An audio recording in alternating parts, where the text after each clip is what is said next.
दस लक्षण महापर्व का आज तीसरा दिन है।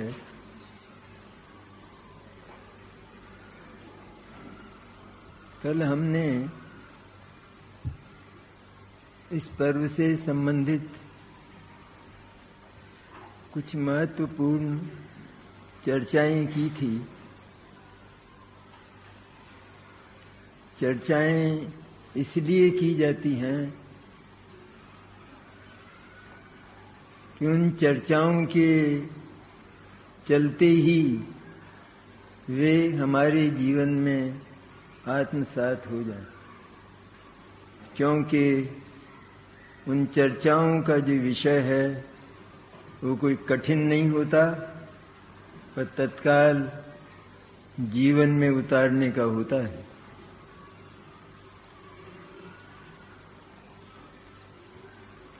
दस लक्षण, जिनको 10 धर्म के नाम से पुकारा जाता है, वे धर्म 10 नहीं होते हैं। कहीं जिनवाणी में लिखा हो तो बताओ। धर्म तो एक ही होता है जो मुक्ति का प्रदाता है, और वो रत्नत्रय धर्म है। फिर भी हमने अपनी भूली भटकी परंपरा के अनुसार 10 धर्मों को 10 दिन में बांट लिया है। आज उत्तम क्षमा का दिन है, तो आज हम क्रोध नहीं करेंगे। भले ही क्रोध और क्षमा का स्वरूप हम नहीं समझते हों, लेकिन हमारी आंखें लाल नहीं होंगी, इसका नाम उत्तम क्षमा धर्म। इस तरह एक एक करके धर्मों के स्वरूप का ही यदि हमें पता नहीं है, तो हम उन धर्मों को अपने व्यवहार में उतार रहे हैं, यह बात कैसे संभव हो सकती है। सचमुच तो एक एक दिन एक एक धर्म का नहीं होता,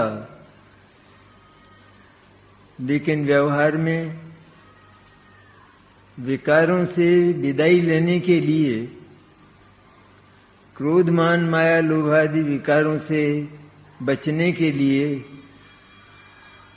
हम एक एक करके धर्म का चिंतन करते हैं, और उससे हमारे चारित्र को बल मिलता है, अगर ज्ञानी हो तो।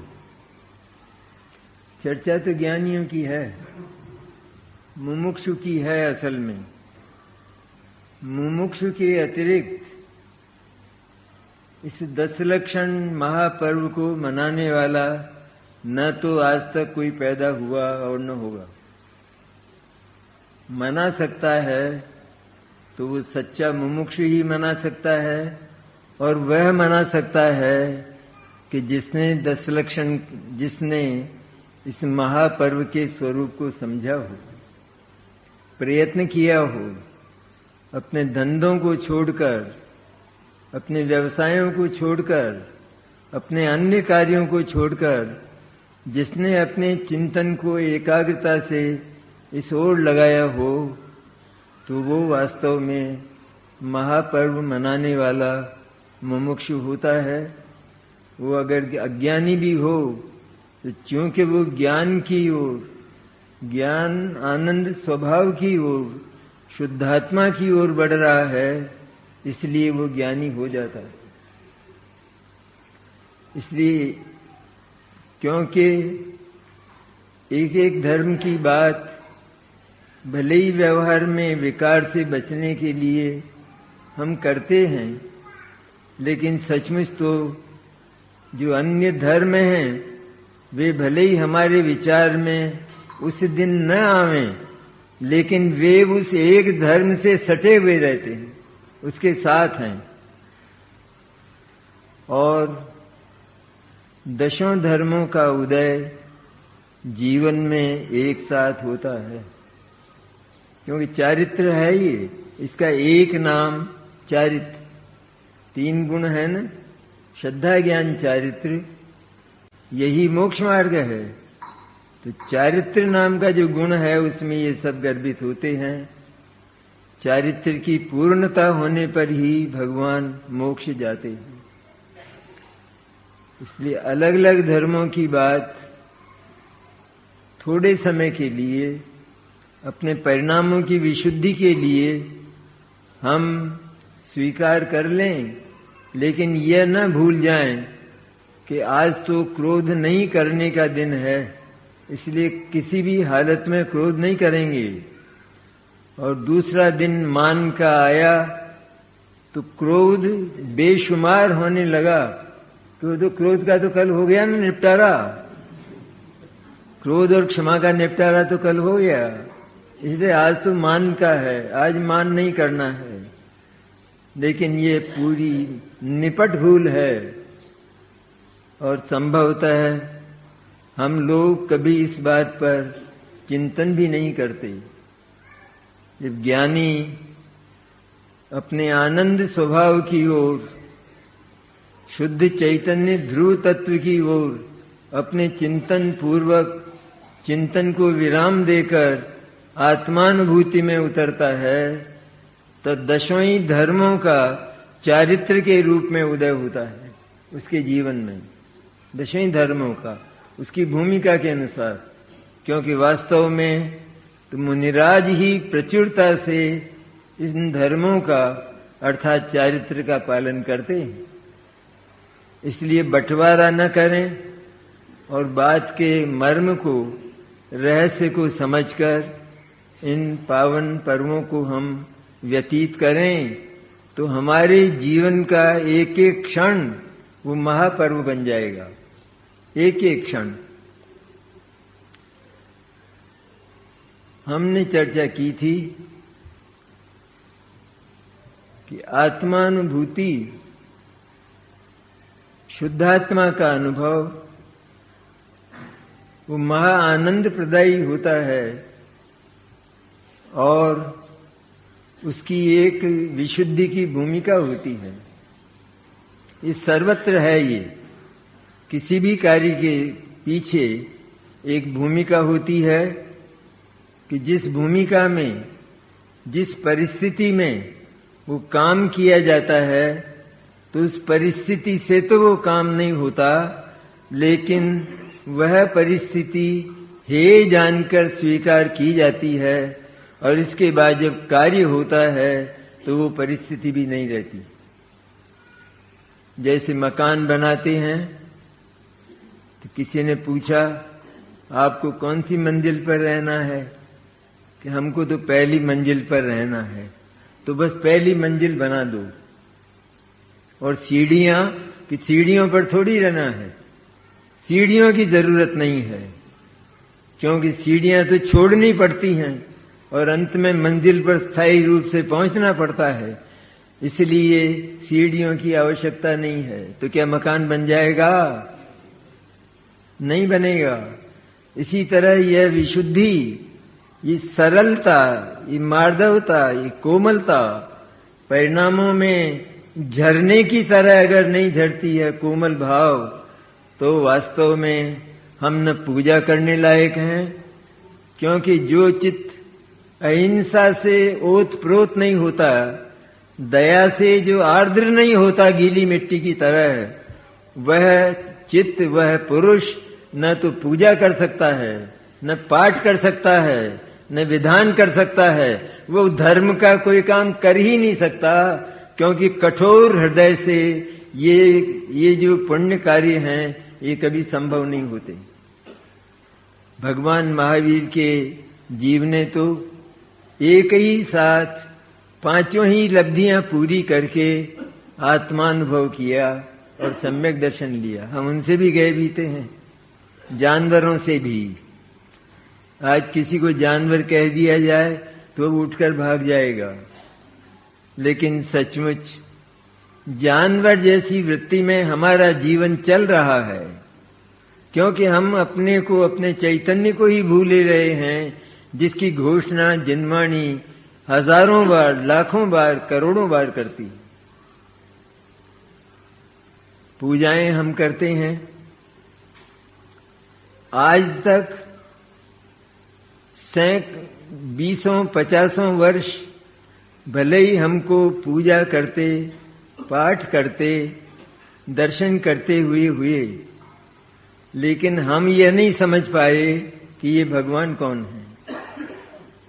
हम ये नहीं समझ पाए कि पूजा की इस लाइन का क्या अर्थ होता है।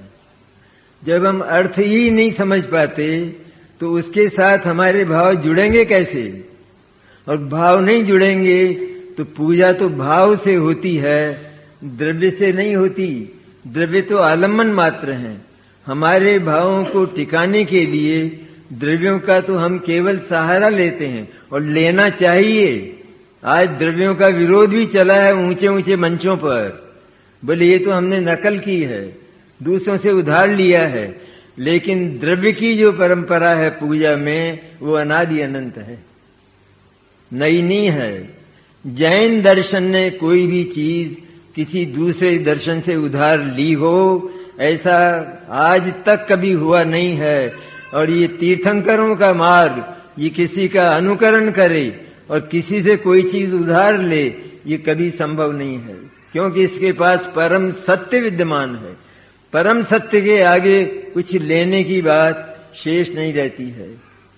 इसी तरह उस मंजिल की तरह, अथवा जैसे एक डॉक्टर के पास बीमार जाता है और डॉक्टर निदान करके उसे औषधि देता है, साथ ही ये बताता है कि देखो घी मत खाना आज से, कल तक तो बहुत खाया तुमने, शक्कर मत खाना, तेल मत खाना, और ये मत खाना।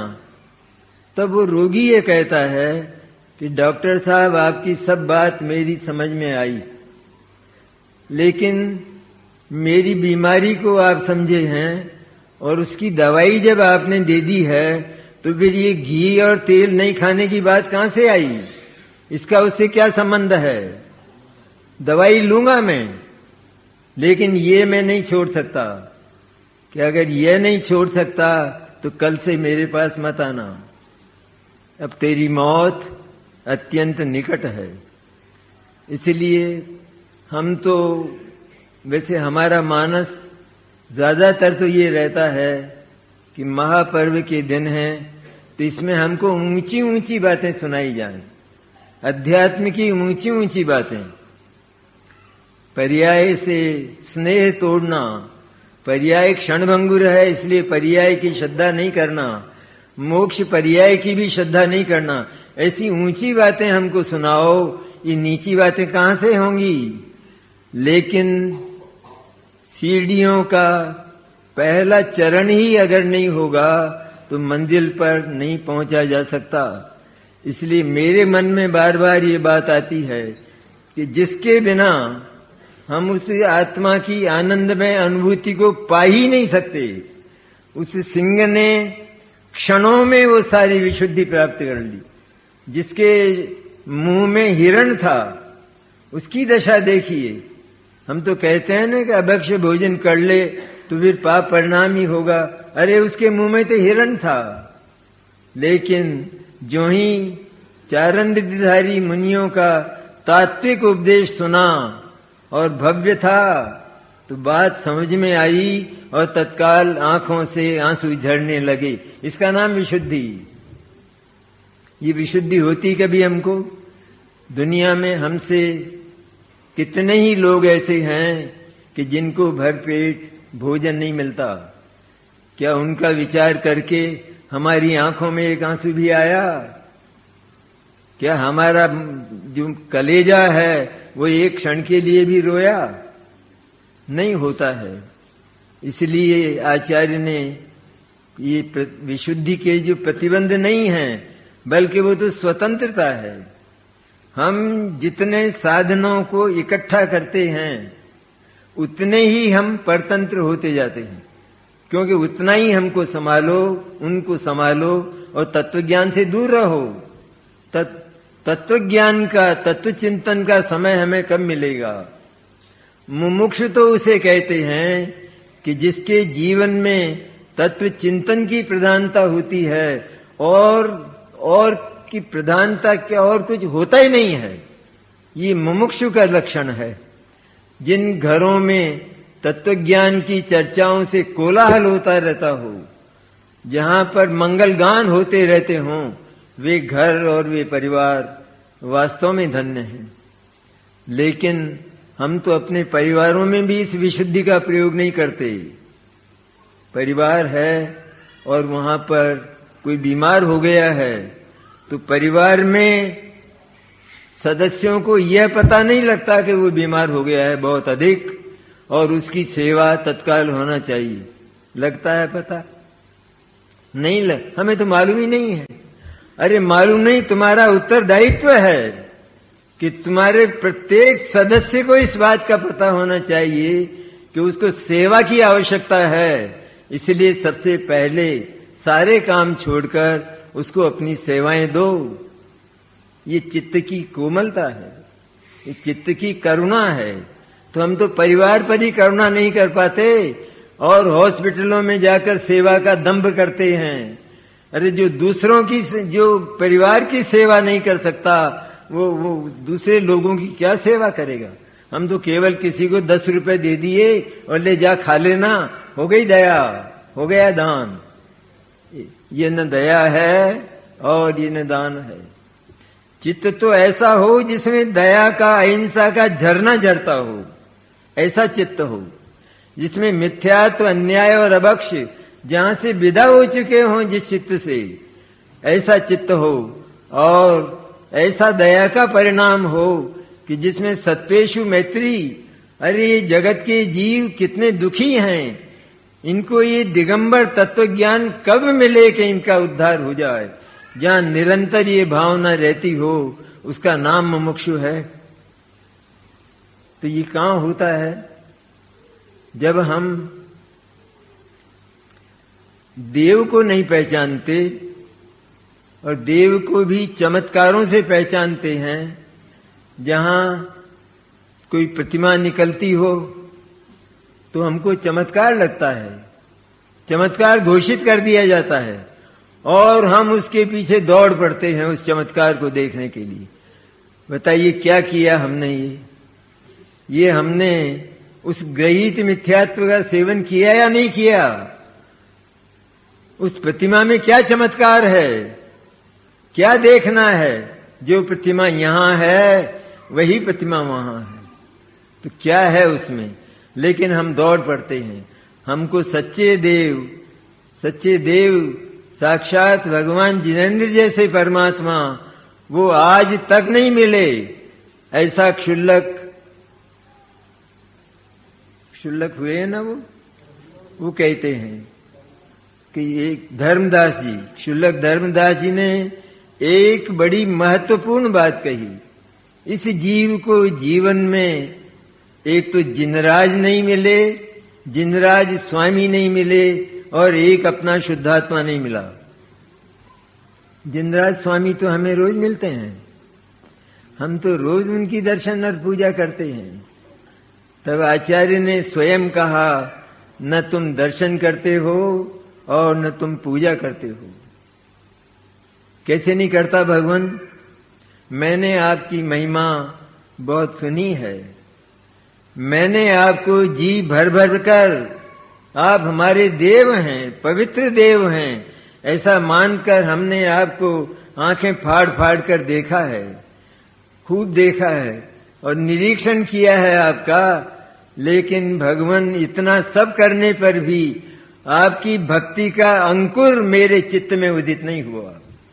इसलिए उन्होंने कहा कि इसलिए जातोस्मि तेन जन बांधव दुख पात्रम यस्मात् क्रिया प्रतिफलंतिन भाव शून्य। इसीलिए भगवान, क्योंकि आपकी भक्ति में मैं एकाकार नहीं हुआ भावों से, इसलिए आज मैं दुख का पात्र बन रहा हूं, क्योंकि भाव शून्य क्रियाएं फलदायी नहीं होती। उनका कोई फल नहीं होता है। तो कहां हमारे भाव हमारी शुभ क्रियाओं के साथ जुड़े रहते हैं? अरे ये तो इस शरीर की क्रियाएं हैं कि जिसको पाप भी नहीं होता और पुण्य भी नहीं होता। तो क्या छोड़ दें? कि छोड़ देंगे तो फिर और अधिक दुर्गति होगी। छोड़ने का प्रकरण नहीं चल रहा, यहां तो उत्तरोत्तर उत्कर्ष की बात होती है।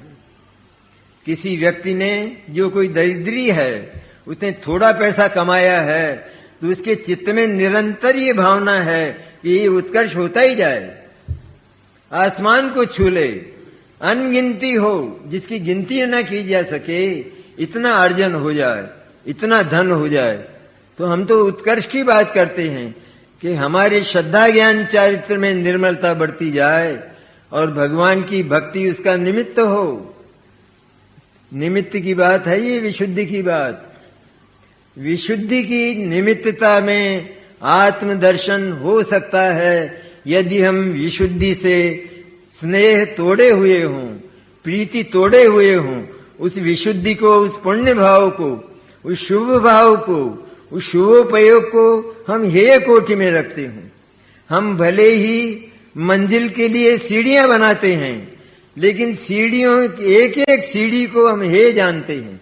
मुझे किसी सीढ़ी पर खड़ा नहीं रहना है, लेकिन मुझे एक एक सीढ़ी पार करना है और मंजिल पर पहुंचता है। और पहली सीढ़ी पर खड़ा होता है, वहीं मंजिल पर उसका लक्ष्य होता है, सीढ़ी पर उसका लक्ष्य नहीं होता।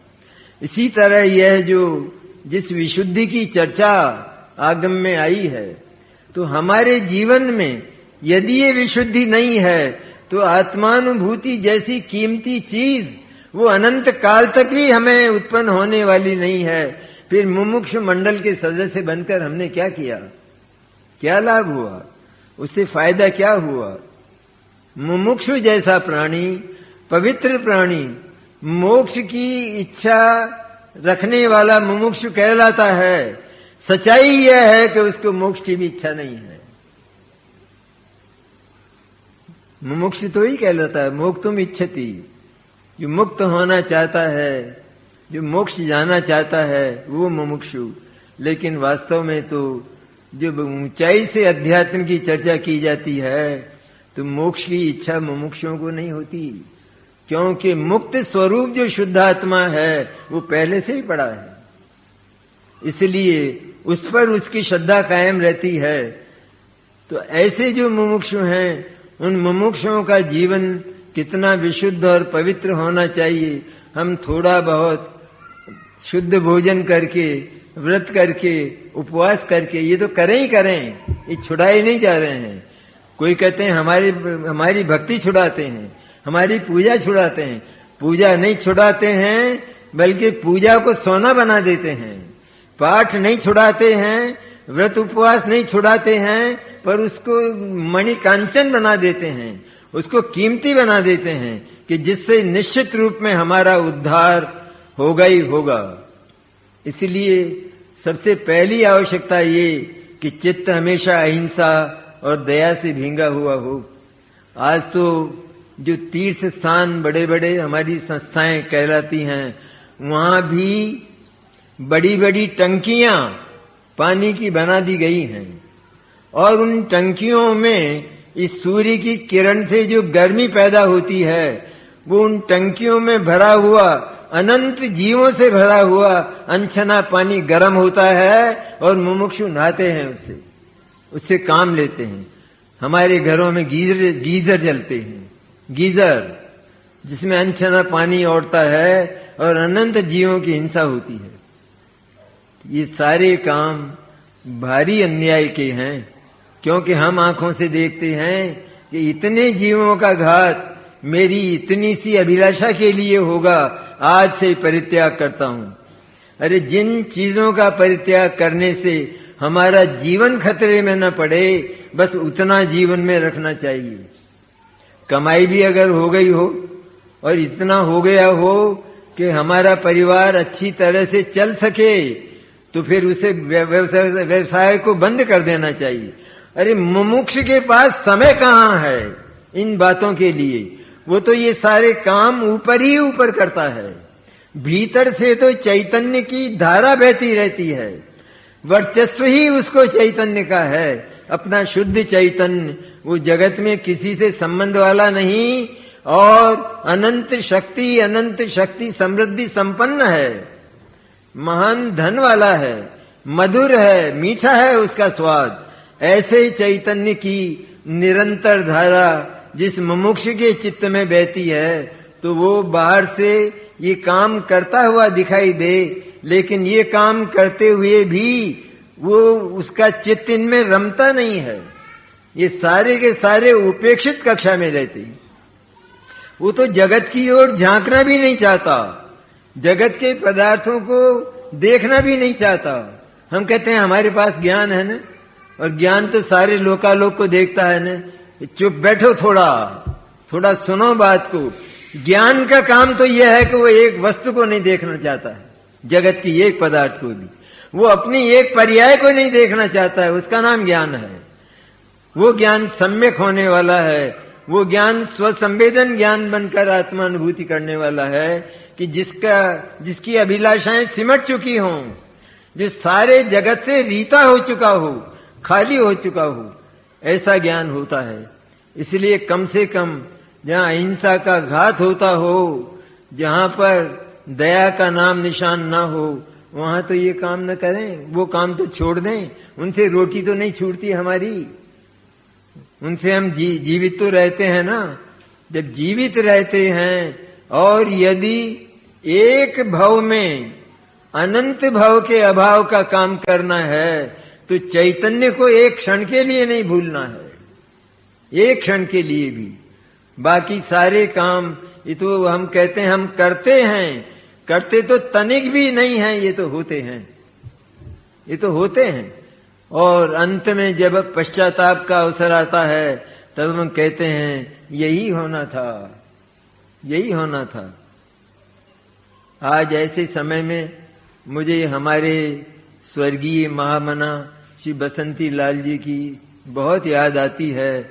वे वास्तव में सच्चे मुमुक्षु थे, तत्वज्ञान पर समर्पित, भक्ति में से जिनका चित्त भरा हुआ और मुमुक्षु मंडल पर तन्मन धन से समर्पित और कर्मठ व्यक्ति, कार्य करने में सबसे आगे। आज उनके अभाव में मुमुक्षु मंडल मानो श्री विहीन हो गया है। उनसे ये सभा सुशोभित होती थी, सभा की शोभा थे वो, लेकिन निर्दय मृत्यु हमारे बीच में से उनको खींच कर ले गई और हम झांकते रह गए। लेकिन ये समय सबका ही आना है, तो उस बात को सोचकर इस विश्व में सर्वश्रेष्ठ कौन है? कहते हैं अन्न की सत्ता पर तो मेरा अधिकार ही नहीं है, केवल मेरी सत्ता पर मेरा अधिकार है और मेरी सत्ता समृद्धिशाली है। तो हम तो अपनी ही संपत्ति पर गर्व करते हैं ना, हमें तो अपनी ही संपत्ति पर प्रशंसा होती है ना। इसी तरह अपनी जो चैतन्य में जो संपत्ति भरी है, उसी से हमारी प्रसन्नता हो और जगत का कोई पदार्थ हमें प्रसन्न करने वाला ना हो। चाहे निंदा हो अथवा प्रशंसा हो, वो हमारी होती नहीं है। चैतन्य तो महापवित्र पड़ा रहता है, उसकी क्या निंदा और उसकी क्या प्रशंसा। इसलिए सच्चे देवशास्त्र गुरु को पहचाने, पहली शर्त है ये। स्वप्न में भी अन्य देव का, अन्य साहित्य का, अन्य गुरु का, कि जो गुरु वास्तव में जैनाचार्य का पालन करने में असमर्थ हैं, जैनाचार्य का पालन ही नहीं करते, मुनि के स्वरूप को अपने व्यवहार में जो लाते ही नहीं हैं, तो ऐसे सच्चे देवशास्त्र गुरु की पहचान यदि हमको नहीं है, तो ग्रहित मिथ्यात्व जैसा महापाप जो हम लोग किया ही करते हैं, मैं तो सुना करता हूं, किया ही करते हैं हम, चाहे किसी भी बहाने करते हों, लेकिन करते हैं। क्योंकि विवेक नहीं, सोचते नहीं है कि इसका क्या फल होगा। तो ऐसे ही हमारी भूमिका देवशास्त्र गुरु के संबंध में हो, अन्याय ना हो जीवन में, महा अन्याय, छल कपट, बेईमानी और तो है बहुत सारी बातें, लेकिन जीवन में दया का ऐसा परिणाम हो कि जगत के सारे जीवों के प्रति हमको यह हो कि हम ये जो स्नान कर रहे हैं, इसमें कितना पानी जा रहा है केवल मेरे इस चमड़े के लिए, लेकिन हम अनर्गल पानी खर्च करते हैं, साबुन लगाते हैं, अनर्गल पानी खर्च करते हैं और अपने आप को धर्मात्मा तो मान ही बैठे हैं, क्योंकि हम रोजाना दर्शन करने आते हैं, रोजाना हम पूजन कर लेते हैं, लेकिन हमारी क्रियाओं में स्वच्छंदता कितनी है? वो स्वच्छंदता, वो अनुशासनहीनता जब तक नहीं मिटती है तब तक काम कभी होने वाला नहीं है। अरे परिवार में एक को दूसरे के प्रति दया नहीं, एक बीमार है और परिवार का दूसरा सदस्य उसकी सेवा करने को तैयार नहीं। ये वृद्धाएं हैं ना, ये माताएं, ये बहुत पूजा पाठ करती हैं, बहुत पूजा पाठ सुनती हैं और इतना आग्रह कि इनकी पूजा घर में के चारों ओर हरियालियां लगाते हैं और उन पर चलते हैं हरियाली पर और वहां जाकर भोजन करते हैं। तेरा दिमाग, तेरे पास इतना समय है, इतना समय नष्ट करने के लिए है तेरे पास चंबल गार्डन जाने को? अरे इतने समय में शुद्धात्मा का चिंतन करेगा तो कितना आगे बढ़ेगा, कितना निकट शुद्धात्मा आएगा। लो आज तो कश्मीर घूमे, लो फॉरेन घूमे, पैसा ज्यादा हो गया है तो इस पैसे का क्या करें? दान देने की तो कोई जगह ही नहीं है, गुंजाइश नहीं है, इसलिए फॉरेन घूमे में। अरे वे मांसाहारी देश कि जो हमारे जाने लायक नहीं है, वहां लोग जाकर अपने आप को फॉरेन रिटर्न मानते हैं, हम फॉरेन रिटर्न हैं। अरे स्वदेश पर अभिमान नहीं करते और परदेश पर अभिमान करते हैं। इस तरह मुमुक्षु के पास तो एक एक क्षण रत्नों से भी अधिक कीमती होता है, उसका एक क्षण भी व्यर्थ नहीं जाता और दुनिया के जगत के काम सारे के सारे ऊपर ही ऊपर चलते रहते हैं और अंतर में चैतन्य की धारा बहती रहती है। तो एक दिन वो अवश्य ही ये सारे वो आत्मा की अनुभूति लेकर परम आनंद को प्राप्त कर लेता है। ये आनंद प्राप्त करने के मार्ग हैं और मनुष्य जीवन ही सर्वश्रेष्ठ है। इसमें हम करते हैं, नहीं करते? कभी चंबल गार्डन की बात करते हैं, कभी कौन से बाग की बगीचे की बात करते हैं, कभी और दूसरी बातें। लो चलो आज उनके घर ही चलें। क्यों भाई, उनके घर पर तुमको क्या काम है? उनके घर पर क्यों जा रहे हो? वैसे ही चले जाते हैं। थोड़ी देर बैठेंगे, बातें करेंगे, अखबारों की बातें करेंगे, अखबार पढ़ेंगे आपसी। अरे लेकिन क्या तुझे ये मालूम है कि वो अपने कितने आवश्यक कार्य में लगा हुआ है और तू उसकी छाती पर जाकर बैठेगा तो क्या होगा? वो अपना आवश्यक काम कब करेगा? तू तो फालतू आदमी है, निकम्मा आदमी है तू तो। क्यों बिना काम किसी के घर जाना? साता पूछने जाएंगे तो वहां पांव तोड़कर बैठ जाएंगे। ऐसे समय में जाएंगे जब हमको सुविधा हो, उसको सेवा की आवश्यकता हो, ऐसे समय में कभी नहीं जाएंगे, जाते ही नहीं। क्योंकि सेवा थोड़ी करना है, पूछना है, दवाई देना साहब और अच्छा करना सब, आपको आराम हो, जल्दी हमारी मंगल कामनाएं हैं। इस तरह मंगल कामनाएं देकर आ जाते हैं और वो कल मर जाता है, समाप्त हो जाता है। तो हम तो अपनी सुविधा से सारे काम करते हैं। इसलिए बिना काम किसी, हम यदि वास्तव में मुमुक्षु हैं तो ये बिना काम किसी का समय खराब करना और उसके पास जाकर बैठना पाप है, विवेक का काम नहीं है। विवेक एक मशाल है कि जो हमको रास्ता देती है, किसी से पूछना नहीं पड़ेगा। लेकिन तत्वज्ञान के बल पर ही विवेक जागता है, तत्वज्ञान के बल पर ही सच्ची नैतिकता आती है। लोक की जो नैतिकता है वो दूसरे प्रकार की है, लेकिन तत्वज्ञान की जो नैतिकता है वो तो व्यवहार धर्म में शामिल है, वो तो विशुद्धि में शामिल है। इसलिए ऐसे चैतन्य का यदि हमको लगा है लालच, चैतन्य की यदि प्रीति एक बार भी जागी है तो निर्वाण का भाजन होता है। लेकिन प्रसन्नता तो हो। कभी सभा में बैठकर हमने नरकों की, निगोद की चर्चा सुनी हो, वहां के कष्टों की कहानी सुनी हो, तो क्या हमारी आंखों में आंसू आए? और कभी चैतन्य की ये कीमती चर्चा सुनी हो तो क्या हमारी आंखों में आंसू आए? कितना कठोर है हमारा हृदय, पाषाण है। ऐसे पाषाण हृदय में निश्चय धर्म की बात तो बहुत दूर, लेकिन व्यवहार धर्म का अंकुर भी नहीं पल सकता। इसलिए ये सारे परहेज, ये सारी विशुद्धता की सीढ़ियां, ये हमारे जीवन में हे दृष्टि से बनानी पड़ेंगी। हे दृष्टि मैंने ये मोक्ष मार्ग नहीं, लेकिन परिस्थिति ही यह है कि इस शुभ भाव की, शुभोपयोग की परिस्थिति में मैं अगर अपने ज्ञान के पुरुषार्थ से अपने उपयोग को पुनः पुनः शुद्धात्मा की ओर, उसकी महिमा गाता हुआ ले जाऊं तो निश्चित रूप में मुझे अनुभूति होगी। ऐसा शुद्ध चैतन्य देव मैं इस विश्व में हूं। इस तरह अपनी महिमा करना और जगत की कोई महिमा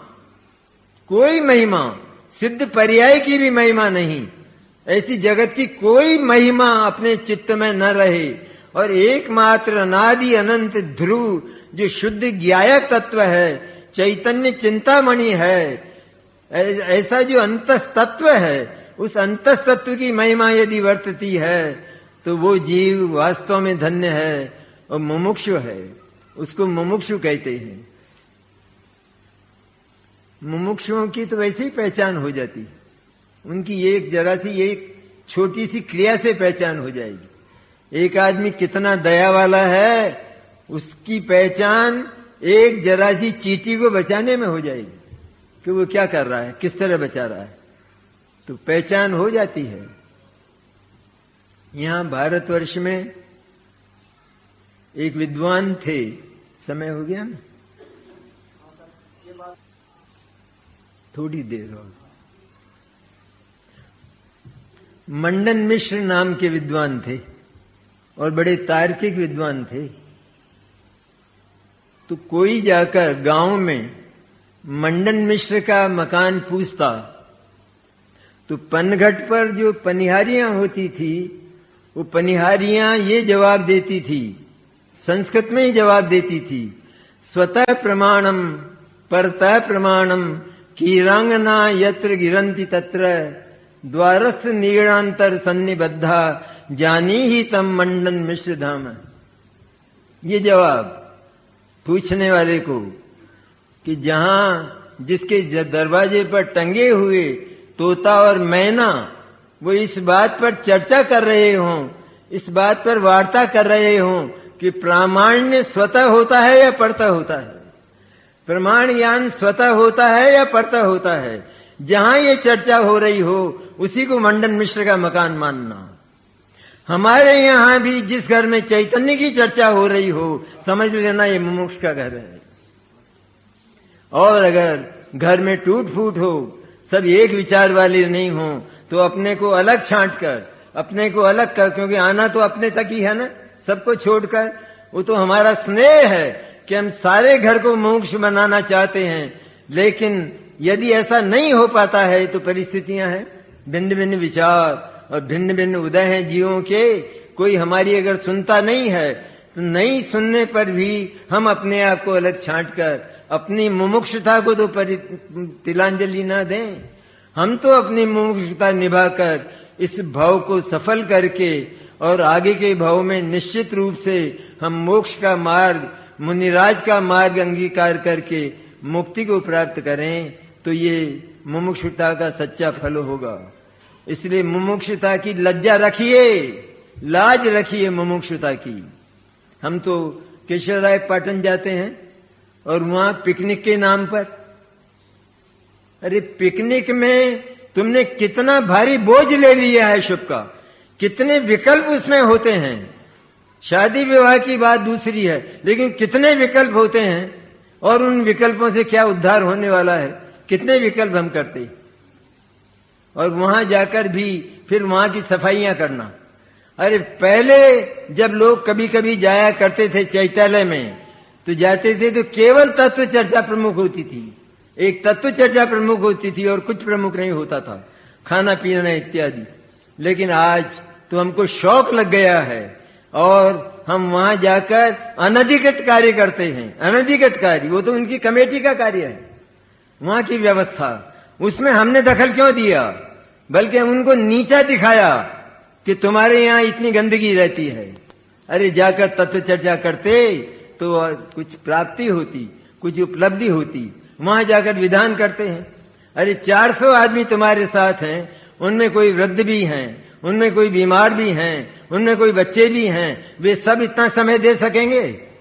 वहां जाकर विधान करने की क्या तुक होती है?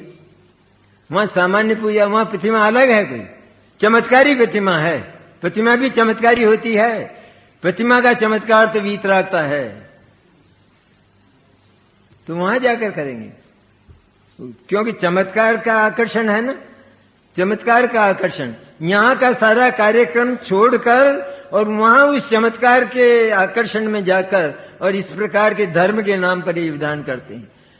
अरे सच्चाई तो यह है कि धर्म को, ये जो दर्शन पूजन आदि हैं, इनको हमने पाप को छिपाने के लिए धर्म का ढक्कन बना लिया है। क्योंकि पाप छिप जाते हैं, इनसे ढक जाते हैं, नष्ट नहीं होते। इसलिए सच्चा मुमुक्षु जीवन जीने के लिए हमें विशुद्धता अपने जीवन में उत्पन्न करके, विशुद्धता को हे जानते हुए, जैसे वो मन सीढ़ियों को हे जानता है ना, छोड़ने लायक जानता है ना, अभी नहीं छोड़ देना। सीढ़ी पर जिस समय है, जिस सीढ़ी पर है, उस सीढ़ी पर ही नहीं चढ़ेगा तो नहीं पहुंचेगा, और उस सीढ़ी पर खड़ा रह जाएगा तो नहीं पहुंचेगा। सीढ़ी पर तो चढ़ना ही है, इसलिए उस समय वो सीढ़ी नहीं छोड़ना है। जब तक अगली सीढ़ी पर पैर न जाए तब तक पहली सीढ़ी नहीं छोड़ना है। तो सीढ़ी को हे जान रहा है ना, हर एक को छोड़ने लायक। इसी तरह विशुद्धि को हे जानते हुए, चैतन्य तत्व को उपादेय जानते हुए जो अपना जीवन व्यतीत करता है, निश्चित रूप में वो एक दिन मुक्त परमात्मा बन जाता है। वर्तमान में तो मुक्त परमात्मा है ही, लेकिन उस मुक्त परमात्मा का, चैतन्य परमात्मा का अवलंबन लेकर परमात्मा बन जाता है। लेकिन उसकी भी महिमा उसको नहीं होती। महिमा होती है केवल सदैव मुक्त जो चैतन्य परमात्मा निगोद से लगाकर सिद्ध दशा तक विद्यमान है, उसकी महिमा मुमुक्षु जीव को सदा रहा करती है। उसको हम प्राप्त करें, इतनी सी बात आज के निवेदन में की।